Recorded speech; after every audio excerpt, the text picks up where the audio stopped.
नमस्कार. आनंद गाथाच्या नवीन भागामध्ये आपल्या सर्वांचं स्वागत. महाकवी कालिदास, भारतीय काव्यशास्त्राला, साहित्याला पडलेलं सुंदर स्वप्न.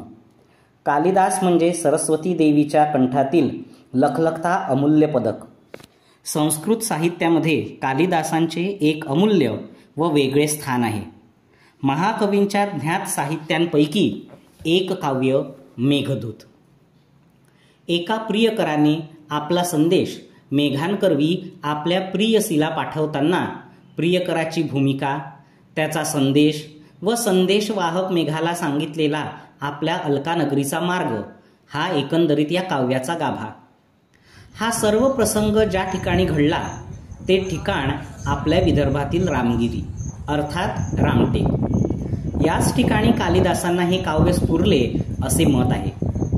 या काव्यात कालिदासांनी रामगिरीचे वर्णन करताना म्हटले आहे, यक्षचक्रे जनकतनया स्थान पुण्योदकेषु स्निग्धछाया तरुषु वसतिम रामगिर्याश्रमेषु. अर्थात यक्षाने रामगिरीच्या आश्रमांमध्ये वस्ती केली जेथे घनदाट वृक्षांची छाया आहे. त्याचप्रमाणे जनकतनया सीतेच्या स्नानाने पवित्र झालेल्या जलाने युक्त असे कुंड आहेत. तर आषाढाच्या पहिल्या दिवशी यक्षाला मेघ कसा दिसला हे सांगताना महाकवी म्हणतात, आषाढस्य प्रथम दिवसे मेघमाश्लिष्ट सानुम वप्रक्रीडा परिणत गजम प्रेक्षणीयम ददर्श. आषाढाच्या पहिल्या दिवशी पहाडाला आलिंगन देणारा मेघ जणू काही वप्रक्रीडेमध्ये मग्न असलेल्या हत्तीसारखा भासत आहे. आषाढाचा पहिला दिवस हा महाकवी कालिदासांचा स्मृतिदिन. या दिवशी कालिदासांना भावलेला रामगिरी कसा दिसला,